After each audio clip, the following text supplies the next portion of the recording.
केही ओलिगार्कहरू जम्मा भए र विलियम अगाडि एउटा प्रस्ताव राखे। तिम्रो युद्धको खर्च बिहोर्न हामी तयार छौँ। हामी तिमीलाई यो ऋण दिन्छौँ, तर त्यसको बदलामा तिमीले हामीलाई एउटा ब्याङ्क बनाउन दिनुपर्छ। 1694 ब्याङ्क अफ इङ्ल्यान्डको स्थापना भयो। पैसाले अब फेरि रूप बदलिन्छ। पैसा अब क्यापिटल बन्न पुग्छ।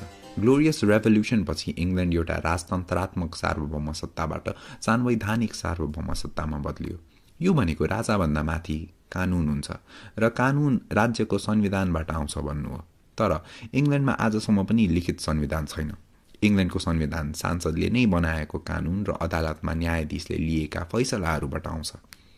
यो सांसद र न्यायाधीशहरू इङ्ल्यान्डका ओलिगार्कहरू नै हुन्। उनीहरूको मुख्य उद्देश्य निजी सम्पत्तिको विकास र रक्षा गर्नु हो। जन लकले all individuals are born with natural rights to life, liberty and property भन्दा उसलाई दासहरूको अधिकारसँग केही सरोकार छैन। ऊ त आफै प्लान्टेसन डिपार्टमेन्टको कमिसनर बनेर बसेको छ। इङ्ग्लिस लको धरातल नै रोमन ल हो र रोमन लमा दासहरूको केही अधिकार हुँदैन। उनीहरू मान्छे भनेरै गनिँदैनन्। दासहरू मालिकको निजी सम्पत्तिमै गनिन्छन्। 17औं शताब्दीसम्म इङ्ल्यान्डमा आफ्नै नागरिकहरूलाई दास बनाउन नमिल्ने भइसकेको थियो। तर गोरो छाला बाहेक अरू रङ्गको छाला भएका मान्छेहरूलाई दास बनाउनु र मरुन्जेल खटाउनुमा उनीहरूलाई केही आपत्ति थिएन। उनीहरूले अफ्रिकाबाट दासहरू लगेर अमेरिकामा खटाइरहेका थिए र यसरी नै युरोपको विकासको सुरुवात भएको हो।